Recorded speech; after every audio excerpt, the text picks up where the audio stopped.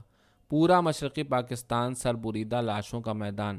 یہ تو ہمارا اندرونی معاملہ ہے، مگر اپنوں کے ہاتھوں مرنے سے بہتر ہے کہ غیر تہ تیغ کریں۔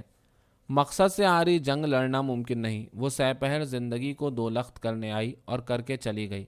پھر اس کے بعد دنیا ویسی نہ رہی۔ ایک کٹھور، خشک، باریک اور سرد آواز نے سقوط ڈھاکہ کا اعلان کرتے ہوئے کہا، ہماری سینا ڈھاکہ میں داخل ہو گئی ہے۔ اس آواز میں پوری دنیا کا تکبر اور زہر بھرا تھا۔ اپنے سے 5 گنا ملک کی آواز، اتنی باریک مگر کاٹ میں اتنی تیز کہ اس کے بعد شاید اب سماعت کسی آواز کی متحمل نہ ہوگی۔ لیکن فریب دہی کا سلسلہ ختم نہ ہوا تھا۔ جنگ محض ایک محاذ پر ختم ہوئی ہے، باقی سب محاذ کھلے ہیں۔ امریکہ کا 7واں بحری بیڑا ریت کے سمندروں میں بہہ رہا ہے۔ آج ایک دوسرے سے آنکھیں چرانے اور ان پر سیاہ چشمے چڑھانے سے کوئی فرق نہ پڑے گا۔ شکست خوردہ قوم کے لیے کوئی جائے اما نہیں۔ شکست خوردگی کے قرینے کتنی جلدی ازبر ہو جاتے ہیں۔ دشمن کی فوج کا جام صحت کون پی رہا ہے؟ نہیں، یہ ڈھاکہ کا یوم نجات ہے۔ ہم کیا سوچیں، کیا محسوس کریں، یہ نائٹ میئر ہے۔ میں ابھی اس سے جاگ جاؤں گی۔ یہ سچ نہیں ہے۔ حسن جھوٹ بولتا ہے کہ ہتھیار ڈالنے کی تقریب کا اہتمام بڑے زور و شور کے ساتھ ہو گیا۔ ہیلی کاپٹروں سے بیماروں کو گھسیٹ کر باہر پھینکا گیا کہ جرنیلوں کا فرنیچر مغربی بازو میں پہنچایا جا سکے۔ ایک ہیلی کاپٹر میں پورا بینک لوٹ کر مغربی سرزمین پر لایا گیا۔ ٹی وی میں ایک بھارتی فوجی پاکستانی سپاہی کو چھڑی سے مار رہا ہے۔ سپاہی کے چہرے کا کرب، بے بسی اور غیظ و غضب توفیق کس حال میں ہے؟ شہر لوہے کے جال میں ہے۔ میدان میں نکلے شیران حیدر، ان مردان آہن کی شجاعت اور غیرت کس نے بیچ ڈالی؟ وہ فردوسی بیگم کی بھٹیالی اور شہناز بیگم کی سہنی دھرتی کیا ہوئے؟ عالمگیر کا میگھا رے میگھا، بنگلہ تھیٹر ٹروپ جس میں ردائے خواب بنی جاتی تھی، وہ 4 خانی لنگیوں میں ملبوس چھریرے، سانولے اور جامدانی اور ڈھاکے کی ململ اور زردوزی ساڑیوں میں مہکتے بدن، وہ سیاہ بالوں کے آبشار، نازک گردنوں پر ایک وقار کے ساتھ چھپ دکھلاتے جوڑے۔ مگر وہ تو ہمارا کلچر نہیں تھا، وہ تو ہندوانہ کلچر ہے۔ تو پھر ہمارا کلچر کیا ہے؟ کیا وہ اونٹ اور عبائیں اور سرپوش، یہ شیروانی، چوڑی دار پاجامے، غرارے ساڑی، پنجابی لاچے اور سندھی گھیردار شلواریں اور بلوچی کرتے، یہ سب غیر اسلامی ہیں؟ مذہب اور لباس کا کیا رشتہ ہے؟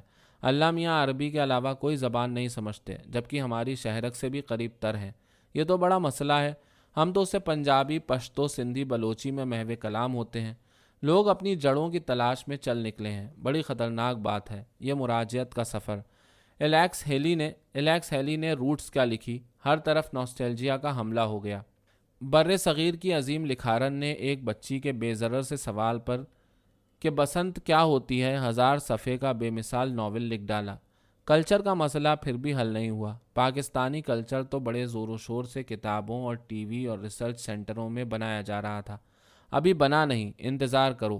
فی الحال اس موضوع پر انعام پانے والی کتابیں پڑھو۔ مذہب میں سے ریچولز نکال دو۔ ریچولز کی دین میں کوئی گنجائش نہیں۔ اسلام تو صرف عبادت اور ریاضت ہے۔ کسی بھی رنگ و آہنگ اور ہنسنے کھیلنے کی کوئی گنجائش نہیں۔ صرف کفر خوگرے پیکرے محسوس ہے۔ اچھا ہوا یہ بنگالی علیحدہ ہو گئے۔ ہر وقت کا ناچ گانا، ہر سال سائیکلون آتے تھے، ہم پر مفت کے چندے اور ٹیکس اور امدادی علم غلم۔ معلوم نہیں ڈھاکہ مسجدوں کا شہر کیسے ہو گیا۔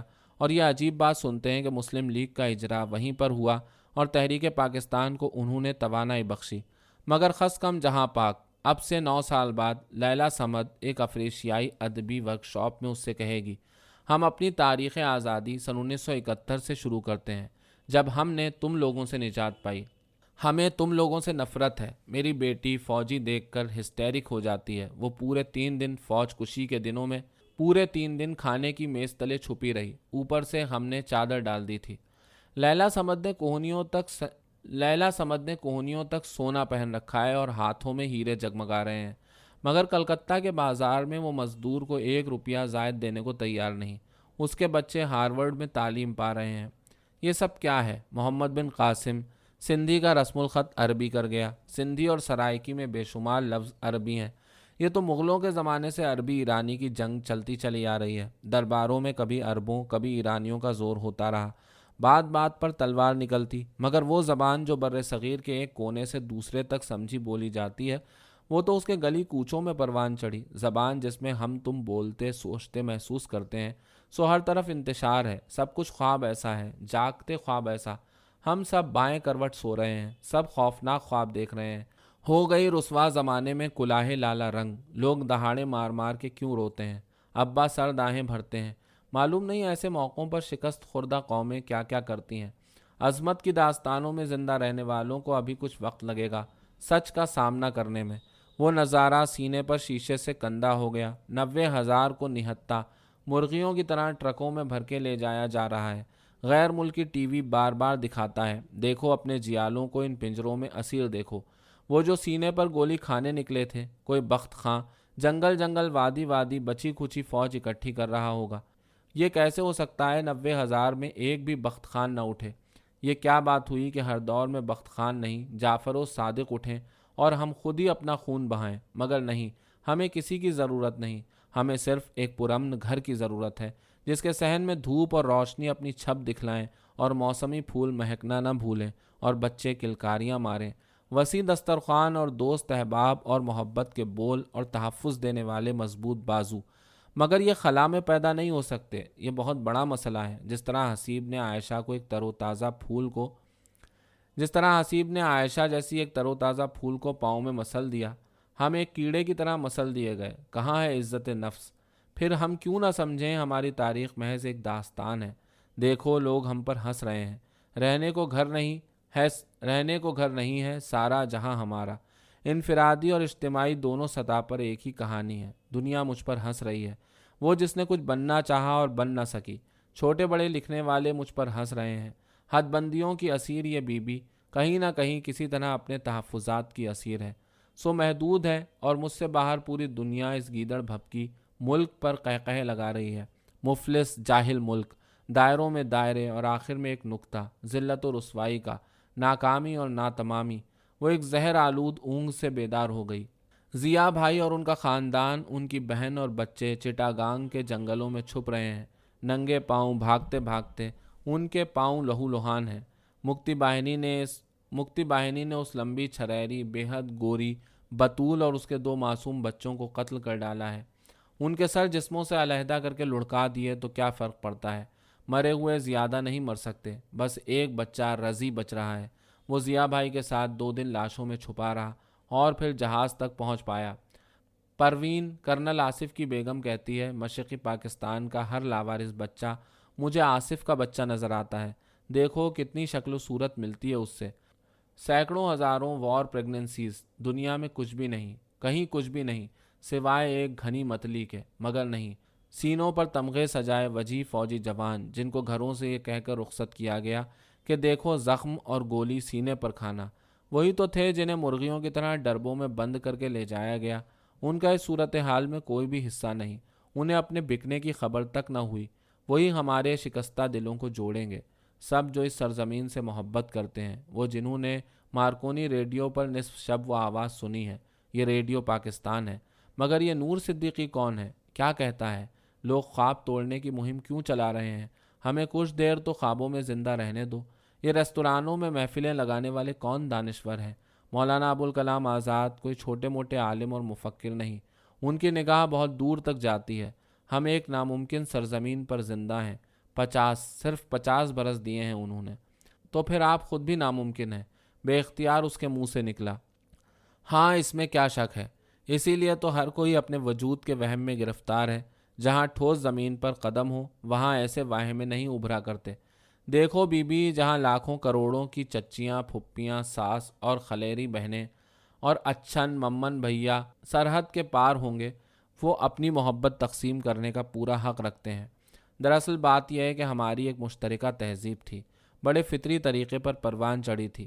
اسے جب غیر فطری طریقے پر روک دیا گیا تو یہ انتشار تو پیدا ہونا ہی تھا، ایک خلا، مسلسل التوا۔ ہماری تہذیب کو کسی نے نہیں روکا، وہ ہمارے ساتھ ہے۔ روز ازل سے تہذیب و ثقافت انسانوں کے اندر ہوتی ہے، عمارتوں اور کتابوں میں نہیں، اور اسی کو تحفظ دینے کے لیے تو یہ ملک وجود میں آیا ہے۔